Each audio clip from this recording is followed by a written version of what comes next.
Brookes is here, and we are in a new place tonight. I am here with two cool pals, and we're at one of these pals' houses instead of my house, which is where we usually record. We're at Chelsea's house. Hi, Chelsea. Hello. Hello. Why, hello. What? Hello. Are you going to do any accents for us this evening? I don't know. Maybe. Doesn't really go with the theme of the book. No, they don't. And then Tucker's here. Tucker. Hello. Hello. Hello. Thanks for being here, Tucker. Are you going to do any accents for us? I will be doing no accents today. Sorry to disappoint everybody. Yes. Maybe a little southern lilt. We could definitely just comes into my we could get some southern in voice this. by nature. Because tonight we're talking about Commonwealth by Ann Patchett. Have you read it? We have. We can't hear your answer. Regardless. You can't talk back to us. Oh, that's right. This is totally one-sided. We're doing Commonwealth by Ann Patchett, which was a book that our book club read in March of this year, so it's been a little while. We were just going back over the plot and the many, many characters. There's quite a cast of them. So that we can be, so we know what's going on and we can talk about it. Oh yeah, a lot going on in this book. That's definitely true. There is a lot. Ann Patchett is personally one of my favorite authors. I love her. Bel Canto, Run. I just read another one by her called The Magician's Assistant that I loved. I love her. She's amazing. I think this book in particular is kind of polarizing, which is why I've selected the two people here with me this evening, and we'll get into that. But the book is interesting, and it was a New York Times bestseller. I think it came out in like 2016, 2017 to great fanfare. And it's an Ann Patchett. Yep, 2016. Yeah, this is the only Ann Patchett book that I have read. Personally. Oh, no, 2017. Oh, really? This is the only one you've read? The only one I've read. I've been meaning to check out more because I loved this book. Yeah. So I do. Yeah, all right. I do need Well, to read more. here's a spoiler. Tucker loved it. Chelsea freaking hated it. Right, Chelsea? So much hate. Which, if we've discussed, hating books is part of reading books. So I cannot wait to hear these opposing opinions. I shall play the middleman, although I actually really liked this book as well. Actually, I looked back at my Goodreads and I gave it a 4-star review, but then went back and changed it to 5 because I couldn't get it out of my head. Out of? 5. Oh. Yeah, I gave it 5 out of 12. I gave it 4 stars, which is a good review. You aren't allowed to do half stars, so you have to either do 4 or 5. Anyways, I went back and I redid it, and I gave it 5 stars at some point because I just kept thinking about it. So it sticks with you. Let's do a quick plot rundown. I will say with this book, there's probably going to be spoilers pretty early on.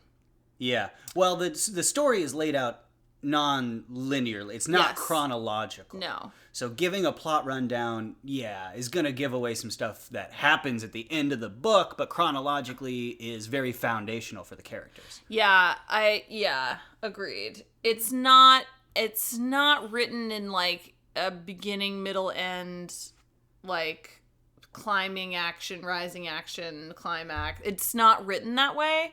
So I do think it's going to be hard to talk about this without giving spoilers. So we're just going to go ahead and say right at the top, there's going to be spoilers. Listen, this is one of those books that could be totally spoiled for you, and I think you should still read it because it is still beautiful prose, an amazing character development, and that kind of stuff. So don't let us spoil it. Yeah, right? Knowing the details of this story is not nearly the same, in my opinion, as experiencing the book. Yeah. So we'll do a quick plot rundown, although I would say we're going to try to keep it short because it's kind of confusing. There's a bunch of characters, and there are going to be spoilers. So plot rundown. Top of the book, we get some cheating spouses. We really start with the inciting incident of the whole story. I think that's debatable, but sure. Ooh, okay. So basically there's a christening party.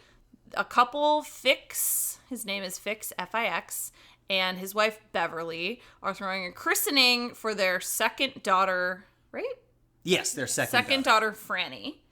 And one of Fix's coworkers shows up, kind of uninvited. He's invited, but like it's a surprise that he comes. They're not very close. His name is Albert. He goes by Bert. He shows up. He ends up making out with Beverly, Fix's wife, later in the night because they all get drunk on gin accidentally.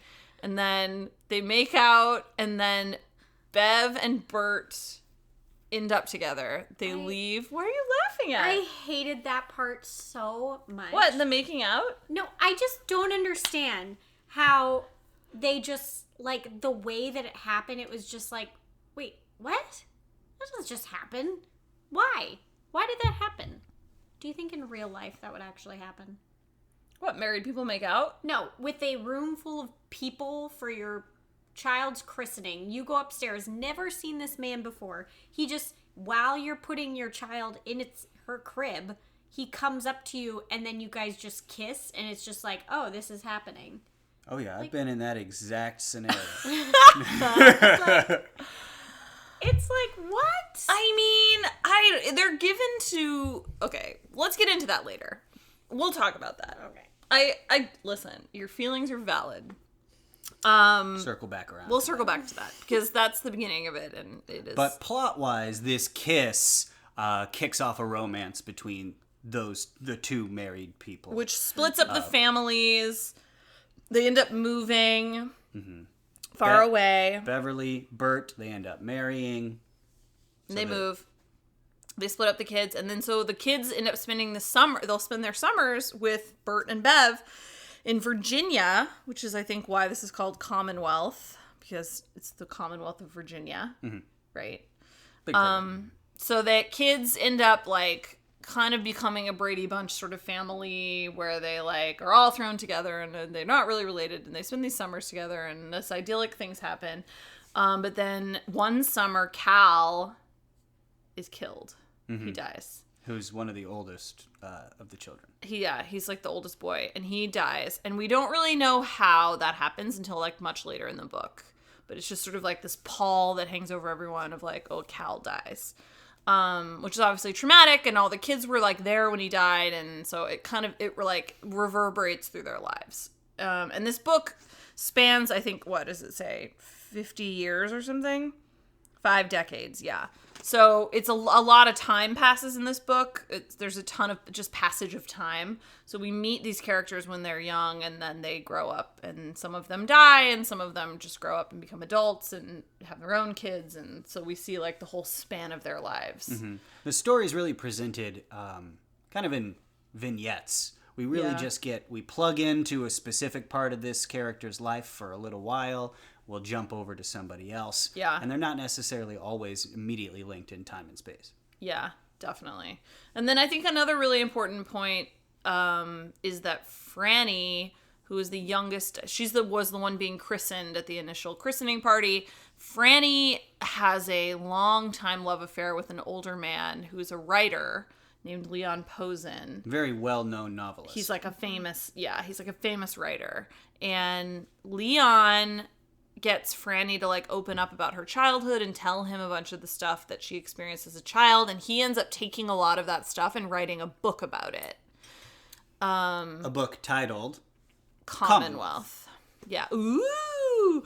So that book is like published, and it's kind of like Franny's childhood. And then Albert, or baby Albie, who's the youngest one, reads the book. He's like, this happened to me. Reads his, which is, I actually love the idea of that. Can you imagine if you picked up a book and you were like, wait, this is my life. Literally all of these things happened to me, like, and you don't know the author, like, that would be very surreal. That's a cool idea. So he reads the book, he's like, recognizes all the stories, he recognizes the characters. He goes and hunts down the author, and he finds Franny there, his sister. And he's like, oh, I get it now. Like, Franny, you did this kind of a thing. Yeah, I don't know what other plot we need to talk about. That's basically, those are the big essentially. points. The book is made eventually into a movie, which just gets it wider The book attention. within a book is made into a movie. Yeah, the book within a book. The Commonwealth in the book Commonwealth is made into a movie called Commonwealth. It's Actually, is a the movie within a book within a book. Is the movie called Commonwealth? I don't know if that's ever established. I don't know if it is either. I would assume. But so they all decide to go and see the movie of their lives. And then they hate it and they leave. They don't even watch the whole thing. Which I also love that idea. Like, imagine if your life was made into a movie and you went to see it and you were just like, nah, never mind. No, I don't like how they did that one bit. Like, I'm outie. Like, I mean, that's good for you. That's a bold choice. Well, it's Bert who walks out old, and when he's an old sick man already, he's kind of just dying. doesn't have patience. Fix walked out. Oh yeah. You're right. Yes, you're it's correct. Fix. Sorry, it is Fix. Yeah, that's gonna happen a lot. There's a lot of characters, So many and they all do stuff. characters. So okay, that's the plot rundown. So there you go. We'll try to hit back on it if we hit up anything. Yeah, there's a lot that we skated over there, but yeah. Yeah. Did either of you listen to this on audiobook? I did. Anything we should know? Nothing substantial aside from the fact that it's probably more confusing on audiobook because you don't have the ability to go back and reference Yes. like characters and Yeah. like for instance in the I don't know if you listened to the podcast when We Are Villains, but in that book I read it and I thought that there was a lot better ability for me to keep track with everybody because I was able to kind of flag the pages that talked about people. Yeah. With audiobook, it's pretty confusing because there's just no way to be able to get people. Flip back and reference. Yeah. Right. Definitely. To figure out who it is you're talking about. Yeah, I totally agree with that. And I mean, well, that book had a lot of characters too. So if we many. were villains, so Yeah. I get that. Anytime you're dealing with like a large cast in a book, like it can be confusing. Especially when it's all family like this, Yes. like this one, Yeah, and they're all related, kind of, but like in different ways. It's hard to keep track of like your family anyway. Yeah, because they not only have all these characters, but they time travel with all these characters in different points of their lives. So not only are you trying to keep track of listening and paying attention to the characters, but Yeah. then you're also trying to keep track of what time period is. Yes, that's accurate. And how old they are and what city they're in Yeah. and like who they're married to now. And yeah, because there's a lot of relationships in this book too. Like all of the characters are constantly having relationships with new people or different people. And so that can be confusing as well. Okay, so we've already established Tucker loved the book. I liked the book. Chelsea did not like the book. What are the major themes of this book? Well, obviously, family, Yeah. familial ties. Yeah.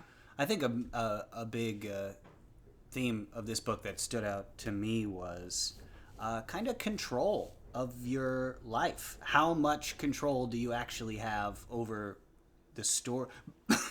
Pardon me. Uh-oh. Tucker needs a Heimlich. Excuse us. How much? Take two. How much control do you have over your life and how it plays out? And additionally, how much control do you have over the story that is your life now? Because that's a big part of this book is, has Leo Posen done something wrong by essentially taking the life of someone else and fictionalizing it a little bit? Is that an invasion? Is that morally wrong? Which I want to talk about that. So I just finished our November book last night, the Alice Network, and I want to talk about that so much about that book because it's essentially that. It's like it's a historical fiction. So she's using a lot of times real names, real situations, real people, but like totally fictionalizing it. Anyways, I think there's so much in that to talk about. It's interesting to me. I think in this book, it's presented as a bad thing. Like Leo Posen is really unlikable. And so I think we are meant to think he's done something wrong. I think so too, especially because it very specifically pointed out that he is in a bit of a career funk when he starts his relationship with Franny. And what gets him out of it, back into the, accolades of the public, is his book about her childhood. But and he's kind of a dick about it. He's like, "Oh no, this isn't about you. Okay. This is I am just inspired by the things around me." Like he can't even admit to himself that like he used someone else's story, you know? which I think is kind of shitty. Anyway, all right. I think other themes of this book are cause and effect, like choices, responsibility. I think a lot of the characters feel responsible for each other, or responsible for the outcome in a way that's interesting, and I think probably plays out in a lot of families. Like, a choice that you make is going to, reverberate through the rest of your family. Right. Are you then responsible for what happens to your cousin if you do XYZ thing? Yeah. Yeah. Chelsea, any themes? I was just thinking about that when you guys were talking. For me, the only thing that I could keep thinking of is how there is not a single character in this book that I liked. Like, all of them were terrible people. No, they weren't. I mean... What about Jeanette? What about Albie? What did they ever do to anybody? They kind of sucked. Yeah, I mean, like, I shouldn't say terrible people, because terrible people are, like, bad people in my mind. All of these characters just sucked. What about Holly? She's just trying to go to Switzerland. She also sucked. Yeah. No. I'm telling you, every character... that I couldn't find a thing I liked about any of the characters. Oh. But, I mean, Anne did a very good job in making that very prevalent. Yeah. How she brought out the flaws in the characters that made them... And it is interesting because this book was very much so, to me, more of, like, something that I would watch on, like, TLC. Like, how, like, these mixed families play out and how real life happens, and like you said, the cause and effect of the things that happen in your life, how it changes people, how that change is, I think we try to we try to make this like fairy princess story out of situations a lot of times, when in reality, most of the time the situation sucks, So like when you're, there are so many examples. I mean, like the example of Bert and Beverly getting together, and how it was all of a sudden like super hot and heavy, and then their marriage ended up sucking, and they were terrible parents. Mm-hmm. And like Teresa, who was originally married to Bert, how she's now Bert's ex, and she's just a sad, sad human that's left with hardly any money and 4 kids, and how every character, even Jeanette was like, wasn't Jeanette Franny's sister?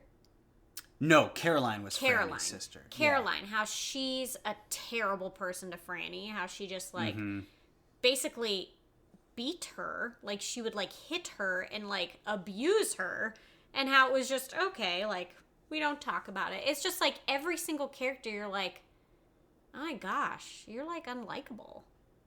I can see that, definitely. These are not idealized characters in any way. For me, it works. For me, it makes it seem like these are fully fledged, realized characters and not something bland and flat on a page.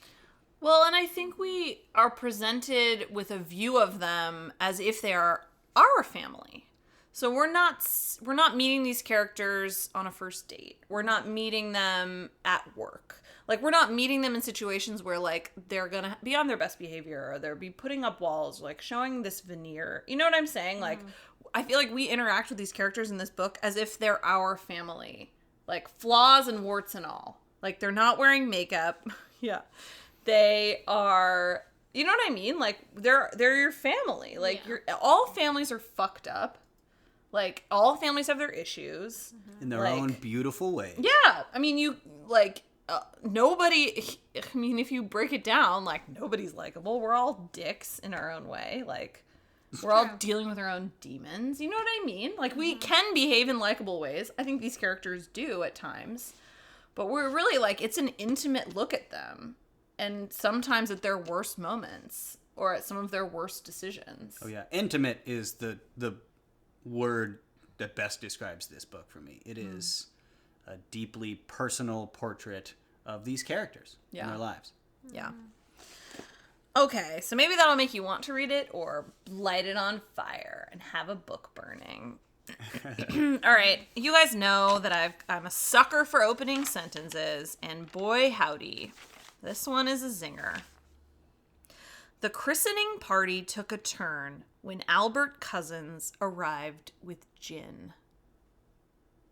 First of all, you get all the good consonants in that sentence, which I love. It sets up so much. We're at a party, but it's a christening party. We meet some dude named Albert Cousins, great name, and he's, for some reason, brought gin with him. To a christening. Party. Like, I love that. It's a great setup. I was immediately drawn in. Chelsea, did you have a reaction to the first sentence? I mean, it was definitely something where I was like, oh. But I do like one of those things where you're Sorry, like, what were you like? oh. But I think it was more because I just, like you said, reading it out loud to me, I'm just like, that's just a fun sentence. It's a fun sentence. It does have so many consonants that are just kind of fun. Like Albert Cousins arrived with gin. Yeah, there's a lot of mystery in that sentence, too. Yes. The party took a turn. That could mean anything in the Oh, world, yeah. almost. Right. Mm-hmm. And he arrived with gin. Why is he showing up with gin? Exactly. Yeah. A lot of questions planted in your mind from pretty short first sentence. Yeah, I love that first sentence. I wrote in my notes, mwah, perfection. Mwah. Mwah. And then it leads us into this first chapter, which is a short story, really. I mean, all on its own. It would be interesting to hear how she wrote this book, because I do think this is its own short story. I could have read only this and been like, damn, that was good. Because it's basically, and this is a long chapter. I'm like still flipping. Page 30, page 31, so it's a 33-page chapter about this christening party where Albert Cousins and Beverly Keating essentially fall in love. But also a priest falls in love with someone's sister. Whose sister? With Beverly's sister. Mm-hmm. Everyone gets drunk on gin. At some point, they all go home and get more liquor and bring it back again. They pick oranges off the trees. They're in California. And they make fresh orange juice. Like, this is such a cool, like, opening to a book. It's highly stylized. Like, I feel like I can feel the sticky oranges on my fingers when we're talking about it. It's hot. It's afternoon. The party goes way too late. All the kids fall asleep. Like, people are dancing in the driveway. Like, it's this accidental, like, sweaty party. It reminds me almost of, like, college, but these are all grown adults who have kids. Yes. But they sort of forget themselves for an afternoon. Yeah, and and get carried nobody away. was expecting, Yeah. this afternoon to play out anything Yeah. like this, the way that it plays out. I will say, even in book club, when we decided to make screwdrivers, except not with gin, we used vodka, didn't we? Yes. Because gin is gross. Gin's terrible. Everyone knows. But it was like, by the end of this chapter, I was craving a screwdriver, which is something I would never order at a bar. But Yeah. in this moment, I was like, I want one. Uh-huh. And Like they were fresh so orange good. juice. I wanted one. Yes. Yeah, I totally agree. Also, since I've read this, I've watched Fleabag. Have either of you watched it? Oh my gosh. I have not. I started the first couple episodes. Justine actually recommended it to me. She said it's amazing. It's so good, and I don't want to spoil anything for you, but there is in season 2, a priest becomes involved. It is worth your time. If you haven't watched Fleabag, go and watch it. And I feel like I'm having a different reaction to the priest in this, just looking back at it, just because I watched Fleabag. But I won't spoil that. Also, in the first chapter, you realize how much you are going to dislike Albert Cousins. Yeah. Because he's kind of a shit human. Yeah. He's kind of shitty. I mean, I kind of love it that they have this whirlwind romance that rips everyone's lives apart. And then they end up in an unhappy marriage. Like, isn't that just what you want? Like, it's satisfying. Yeah. Especially because of what how is he it went called? about doing it. Schadenfreude? Yeah, something like that. Schadenfreude. Schadenfreude, where that's like it. you take joy in the misery of others. Like, if people are gonna like put themselves first in this way that I would consider to be very selfish, Right. when everyone has young children, you've got established lives, and you're gonna blow it all up because you fell in love at a christening party and made out one night, Right. and then just like they're not happy together. Like, well, that's what you get. Yep. Do you know what I mean? But I mean, I think it just shows how Albert Cousins, and this is even in the first chapter, like how he talks about his relationship with Teresa and how he like has to lie to her to leave. Yeah. And she's home with these 4 young kids. Yeah. And Poor no, Teresa. she's pregnant, right? Is she pregnant? Yeah. I think she's pregnant with She's the At the fourth. start. and 3 kids under the age of 10, or actually I think under the age of 5. And how he just like keeps making these excuses about how he can't come home, he has to work, and how he just can't stand like being there around these crying kids. Like, how do you think these kids were made?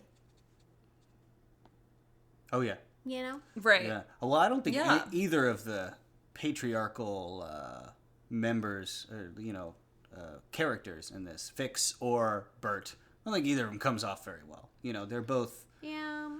definitely I have their liked issues. Fix.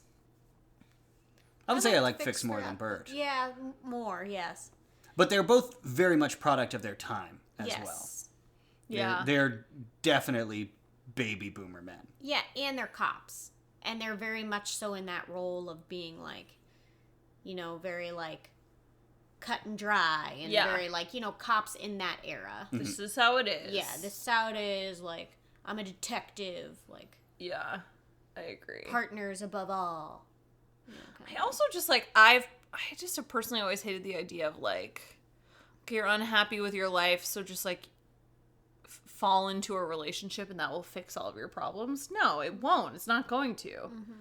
It might fix some problems. It's going to create a whole lot more. I don't know. I kind of love that of like, oh, they were both like, just didn't think their lives were great. They were fine. Everything was fine. It was all fine, but it wasn't awesome. But now it's going to be awesome because we fell in love. And then it's not. You know what Like, it I kind love of that. reminds me of? What? Mad Men. Have you ever watched Mad Men? Yes. Because doesn't he leave her for his like secretary or whatever? Oh, so many women. For so many women. Yeah. And it's just like one after another. And doesn't where work he's- with them either. No.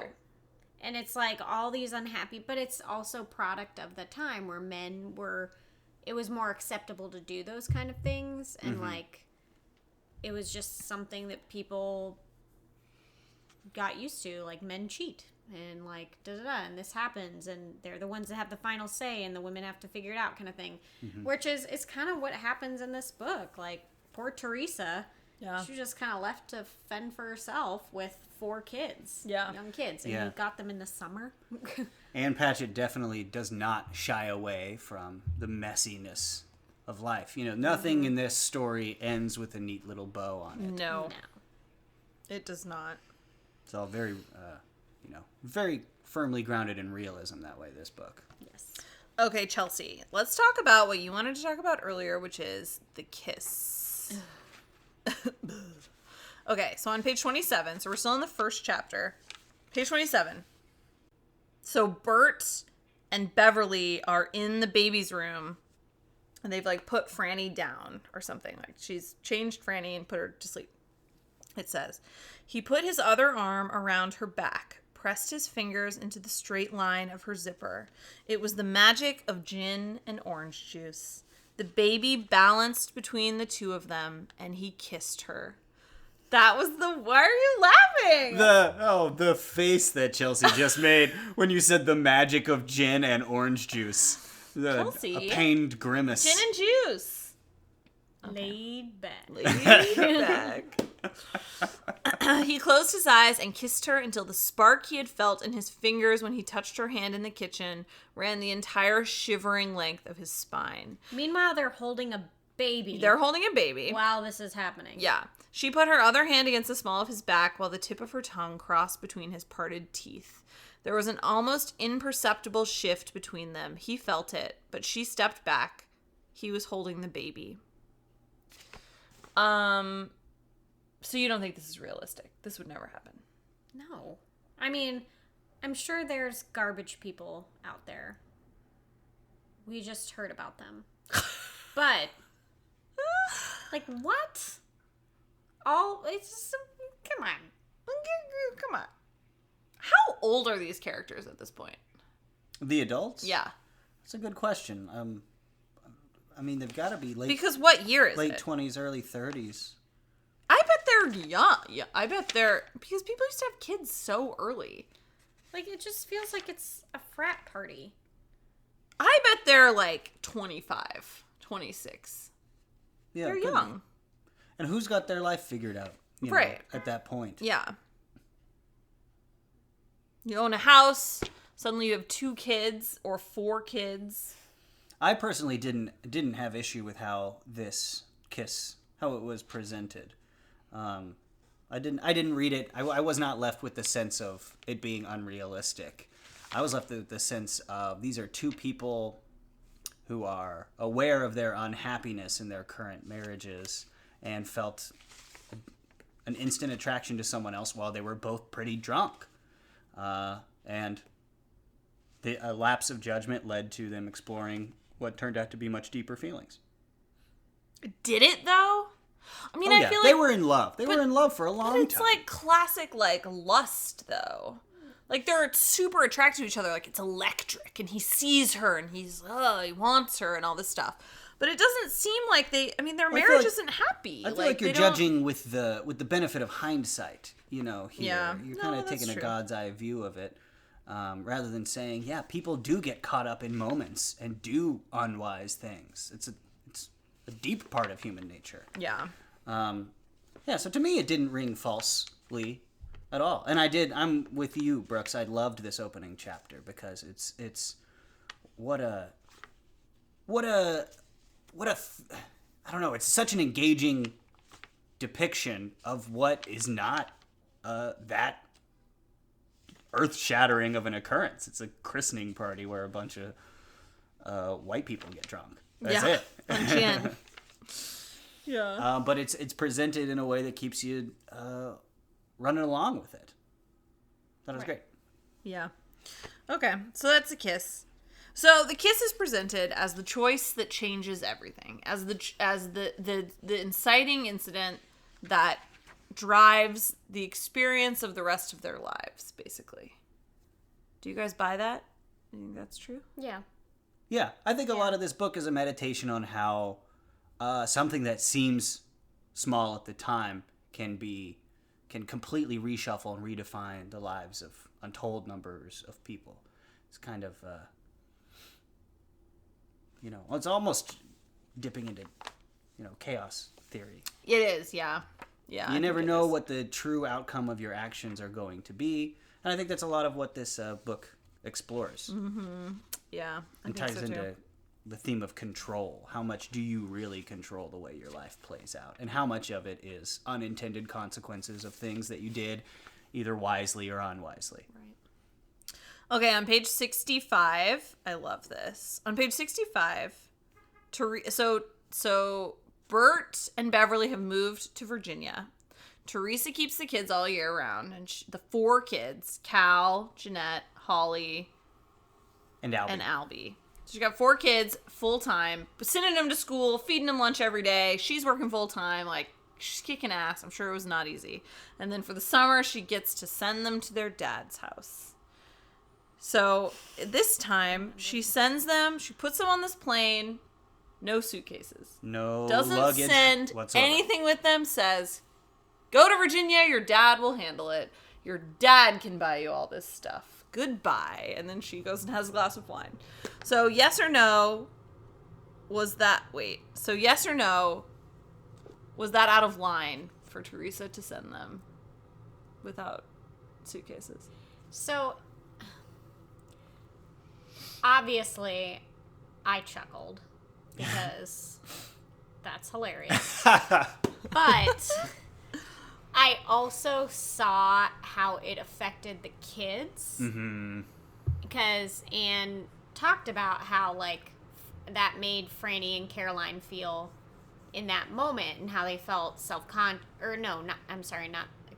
those are the other kids. See? Mm-hmm. See? Yeah. There's a So lot of many kids. characters. There's a lot of kids. How it made those 4 kids feel and how they were like mortified. They were just like super embarrassed and felt self-conscious, but I don't think that was Teresa's intent. I mean, she wasn't thinking of the kids at all. She was more thinking about getting back at Bert, which unfortunately can happen a lot in these broken up families, as it becomes this like kids in the center of these feuds between adults that are just still have a lot of baggage and anger towards each other, which is very prevalent. So it's really a double-sided question for me, because if I hadn't seen how it affected the kids and Anne hadn't portrayed that in the book, I would have thought very differently of it and been like, yeah, that's badass. She really stuck it to him. She got him. Well, yeah, because he left her. Yeah. I mean, that's like, it would be really hard to forgive. Yeah. And he's very obviously not a plugged-in father. Right. Well, and that's really what ends up happening, is that Bert doesn't experience any consequences. His new wife, Beverly, deals with it all. She picks the kids up from the airport. Yeah. She's like, where's your luggage? They don't have any, so then she has to take them all shopping. And again, Bert, skips out. Absentee. Yeah. Right. Yeah, so I think in a vacuum, no, that's not a cool move on Teresa's part, to send her children, her still children, across the whole country without any of their belongings at all. But it's also an action that is so much colored by her years of the way she's been treated by her ex-husband, and probably even while they were still married. Right.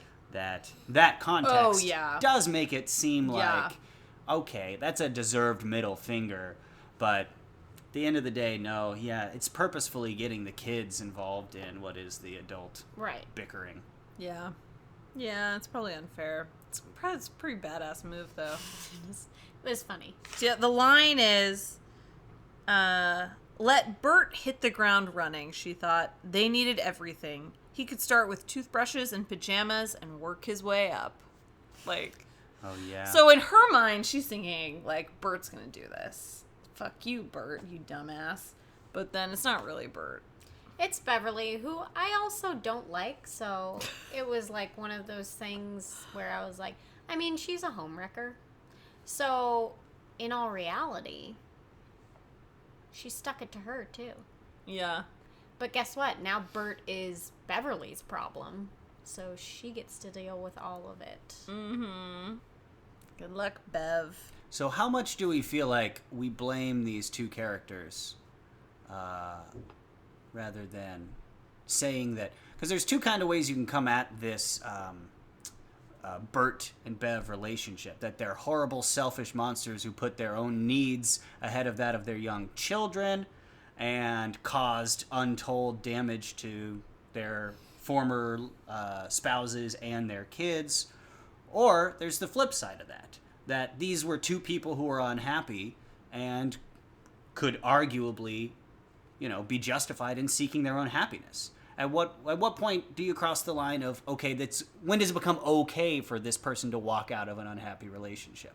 Well, what point would she not be branded as a homewrecker? Right. To me, it's these two people who are in unhappy situations. There's nothing inherently wrong with making a change in your life to try and seek more happiness for yourself. There's nothing inherently wrong with that. But, it's a gray line.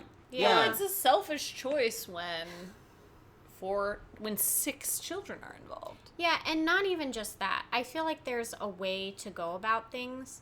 There is, all of us have dealt with temptation in our lives. I think there's a difference between giving in to that temptation and, what are they, like 16-year-olds that are drunk on, like, a school night? Like, I don't know, maybe don't make out with your baby in your arms during her christening party with the rest of the family downstairs. Like, I don't feel like that would just be a common choice. Don't you think that was part of the fun, though?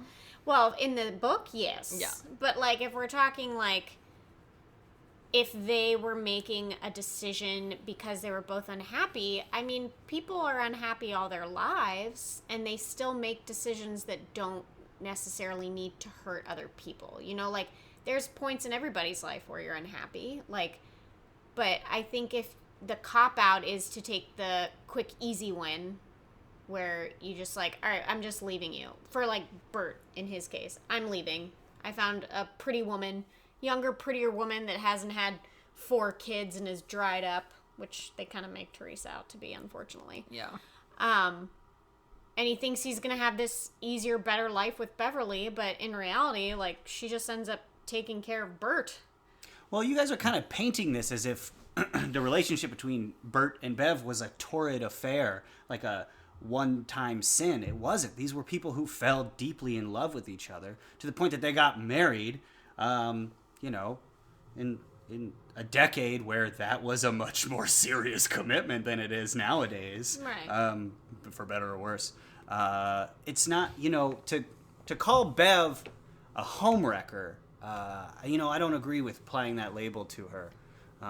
Well, and we find out later that she was having a really hard time because Fix was, like, really depressed because his partner had died. And so that was all kind of happening at the same time. So, I mean, she says later in the book, like, I did stay. I stayed for 2 years. I tried to make it work with your dad, and he wouldn't, like, come around. So, you know, there's certainly 2 sides to every story. Mm-hmm. And I think this book does do a good job of getting to the nuance and the complications of, of how complicated even a small choice is for us humans. Definitely. What should we talk about next? There's so much here. I guess we'll talk about this Chekhov's gun thing, which I remember, Tucker, you texted me about it early on. We made a bet to see who would know what Chekhov's gun was. Or was that Jake? No, that was me, but was it in regard to this book? It was in regards to this book. Okay. And I said, I don't think anybody's going to know what that is. And Tucker was like, no, everyone will know what that is. And then I was right, and nobody knew what it was. Yeah. So do you want to tell us what is Chekhov's gun? Yeah, well, Chekhov's gun is it's a term for a literary kind of principle. And the heart of it is essentially you shouldn't have things in your story that aren't important to the story. Mm-hmm. And the Chekhov's gun, that specific name, comes from Anton Chekhov, the famous Russian playwright, who established like a concrete example of the principle, which is that if you have a gun on stage in the first act, that gun has to go off in the third act. So it's essentially saying the core of it is everything in your story needs to have a point, and if there's not a payoff from that detail of your story, it doesn't need to be in your story. So that's what Chekhov's gun is. If there's a gun in the first act, it's got to go off in the third. Okay. It's about building audience expectation or reader expectation, right, and not letting them down with what. Well, I also think it's about editing in that, like, you don't need every little detail because they're not important, and it's only going to confuse your audience. So in this story on page 86, the children are playing with a gun, and at this point we know that Cal dies. We don't know how Cal dies, but we watch the kids pick up their dad's gun and, like, carry it around and put it in their pants, and they get it out of the glove compartment, and they carry this gun around. They basically play with a gun all day, and you're just sitting there like, this is how Cal dies. Cal's gonna get shot with this gun. Like, this is how Cal's gonna die for sure. It is not how Cal dies. In fact, the gun never goes off. Never goes off. It's a pretty purposeful subversion of Chekhov's gun. The gun has nothing to do with what happens to Cal or any of the kids. So, did you guys like that or did you hate that? I actually did like that part because I felt like it left more to be surprised by. It was, like, not predictable. Yeah. I guess. So, you expect this whole time and you're just waiting for it. And then you find out the real reason. You're like, oh, shit. I didn't even see that coming. Mm-hmm. Which is, like, not anything you'd expect in a book like this, where it's literally, just people's lives. It's not a suspenseful book. Right, very slice of life. Yeah. Yeah, it is. So when it does that twist like that, you're like, oh, I did not expect that kind of thing. I liked it too. She definitely is toying with that, that expectation that you get in your mind as a reader or a listener when you hear a gun is introduced. Yeah, Right. of course you think, Well, and okay, this is gonna... one of the kids dies. Yeah. Right. So as a child. It's a very purposeful It's really good. And red herring. I want to carry the gun, Albie said. Cal's got a gun, Albie sang, his voice surprisingly loud in the open landscape. Cal's got a gun. And then later, Caroline, she picked up the gun and set it beside her. I mean, this gun, they all touch the gun's all around.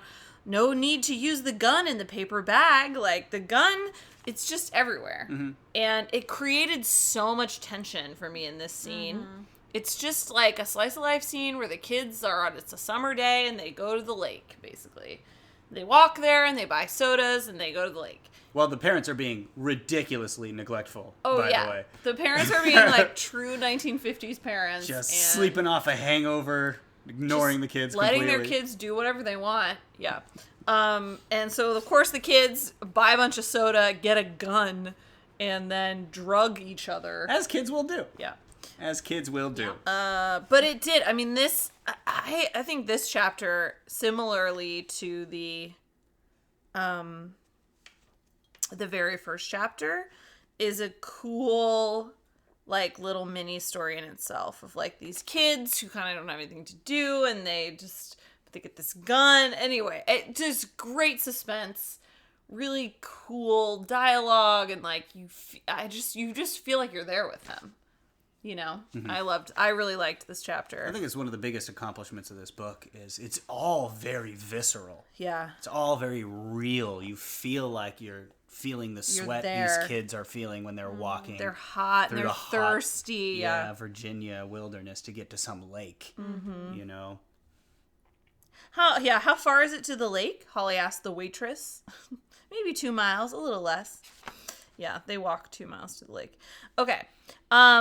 So another chapter that I love, which happens right after this, is the chapter where Franny has dropped out of law school. She's living in Chicago. Shout out. And she's working at, I think it's the Drake Hotel. It is the Drake. It was the Drake? I think so. Oh, cool. She's waitressing at the Drake, which I think we should go there and have a drink and talk about this book. And she meets Leon Posen. Leon Posen comes in and orders a drink from her at the bar. And who she knows and knows recognizes. Him. She loves him. She reads. He's a famous author. She recognizes him immediately. They have this like flirtation. Nothing really happens. He gets really drunk. She takes him back to his room, but that's it. Nothing happens. Mm-hmm. And I think it's another cool, like, extremely suspenseful, like, visceral, you experience this with her of, like, the end of her shift and her feet are hurting and she's got to wear these high heels and she takes them off and it's just only this one guy at the bar and, like, it's just so well done. And I love the detail of the shoes are a character in this scene. Her heels. A big part of his in is him noticing you took your shoes off behind the bar. Mm-hmm. Yeah. And she's not really allowed to serve him because she's not the bartender. There is a bartender, but she really wants to, like, talk to him because he's, like, her idol. And, I mean, it's just, there's so much happening. Oh, yeah, I forgot about this. We get his name. I highlighted it every time she says or thinks his name Leon Posen. It's, like, 40 times in a few pages. 1, 2, 3, 4, 5, 6, 7, 8... 9, 10, 11, 12, 13, 14, 15, 16 times she says Leon Posen. Like, she is infatuated. Oh, here's a bunch more times. She calls him Leon Posen a million times. Even when it's not in the dialogue, even when it's just a part of the regular text, It's Leon Posen. When had Leon Posen finished his scotch? Los Angeles, Leon Posen said. Yeah. Leon Posen? Very much helping to put him up on a little bit of a celebrity pedestal. Right. Yeah. The two names. Like, we say it so often, he finally says, you should call me Leo. And she says, Leo? Could she call Leon Posen Leo? Like, I mean, that is kind of how it would be if, like, imagine if you met, like, Ed Sheeran. I don't know why that came to mind first. Well, he goes by Ed. How are you going to shorten He doesn't Ed? go by Ed. He goes by, like, you would call him Ed Sheeran. Ed Sheeran. Or... Be like Ed Sheeran. Oh, it'd be like if you met Leonardo DiCaprio and he said, call me Leo. Well, he kind of goes by Leo, so I can see that. What about Jennifer Aniston? Would you call her Jen? Call me Jenny. Or like Jennifer Lopez. Yeah, Katy Perry. Like, you wouldn't be like, oh, it's Katy. You'd be like, it's Katy Perry. You know what I mean? true. Like, Yeah. famous people who carry two names, like, they are both of the names. Cher. Beyonce. Macaulay Culkin? You cannot... We did the same joke. You can't... Oh my god, you guys. I just punched them. Cher and Beyonce. No, like, Macaulay Culkin, you couldn't just call him Macaulay. Yeah, that's a What does stupid that even name. mean? Sorry. Without the Anybody's name Culkin, it's Macaulay. meaningless. Yeah, that's true. Macaulay. Yeah, there's no context for that. Macaulay. Man, you guys, we are at an hour and we haven't even gotten to like past page. There's too much in 100. this book. It's so dense. Might There's have to do a so part two. much. Yeah. There were several times in this book, and this is probably the most glowing review I could give of it. There are several times in this book where I closed it and sat it down and had to think, did Ann Patchett just summarize humanity Yes. in a paragraph? Right? Like, did she just get all of the confusing human experience in 4 sentences? Yeah. There are legitimately moments where I was in awe of the way that she presented certain things. And my favorite example of that is All the Ways to Get to Torrance, which happens pretty late in the book. It's a quote from the book. I don't want to go in too much into it because it's a wonderful moment to just read, but it's a kind of a meditation on what we lose when someone we love dies. And it's Franny thinking about how when her father passes away, who has an encyclopedic knowledge of the back roads from being a police officer in the area for so long, she's not going to know all the ways to get to Torrance. Her father will no longer be there, and he's the one who knows all the ways to get to Torrance. Just very concrete way to show what a big part of what it is when we lose somebody. We lose a part of ourselves. You really know someone, you really love someone. There are things that you store in their brain almost. Oh, yeah. And losing that is losing that knowledge. There's a lot of psychological research about the ending of relationships or about losing a spouse, that people react as if they've lost a part of their own brain almost, because especially in a husband, wife, or any kind of long-term relationship like that, think about you guys' relationship. There's probably stuff that you don't worry about anymore because the other person keeps that stuff in their head. Yes, so much stuff. And losing that is losing all the ways to get to Torrance. It's wonderful. And that's just one of the many moments where, honestly, I sat down the book and I said, my God. Yeah. That's gorgeous and sad and terrifying and beautiful all at once. It's a wonderful book. It's true. Oh, I feel a little weepy. All the ways to get to Torrance. All the ways to get to Torrance. Yeah, I mean, there's truly so much more we could talk about here. Little moments of great characterization. There's a moment where Franny is with Leo, and they're in the house that they've rented for him to write at for the summer, and they keep having semi-invited house guests show up, and she's being forced to play the host for everything. And there's a moment where she realizes she's going to have to make a fish dinner for everyone, and so she calls her mom for help in making this fish dinner, and her mom replies, and this was just, oh my gosh, this was such a wonderful bit of characterization. Her mother replies, Franny says, please just help me with the fish. And her mother says, if you follow my instructions as you have never followed my instructions even once in your life, you will be a tremendous success. And it's just like, What a mom I can comment. imagine my mom saying exactly that. Wonderful bits of characterization. Like, I'm gonna tell you this now. You've never listened to me before ever, but I'll tell it to you. Yeah. God, it's so funny. Yeah. I have something written, page 238, none of it happened and all of it's true. But I can't find where that is on this page. Oh, you know what? That's Ann Patchett's, isn't that the way that she kind of describes the book overall? That's what it is. Thank you. Yes. It might be in the book also. She said it in a quote about this book that, none of it happened and all of it's true, which I think is so cool. Mm-hmm. And she's said this is her most autobiographical work that she's ever at least done to date. Because she was from a family, her parents got divorced when she was very young, and she ended up splitting time between the coasts. So a lot of this is very personal to the author. So do you think her, like, Leon Posen stuff is her working through, like, her guilt at writing everyone's story down? It very well might be. It very well could be, yeah. I mean, that's so much of what this book is about, is who owns your story. Who gets to tell your story? Man, that's some Hamilton shit right there. That is very aggressively Hamilton shit. It is. That's some Hamilton That's a whole song in Hamilton. It might be the grand finale of Hamilton, actually. Who is the main character in this book? Franny. You think Franny? I do. I think there's an argument to be made for Franny. I don't think Ann Patchett was going for anyone being the main character. Yeah, it's definitely an ensemble piece. Yeah. Mm-hmm.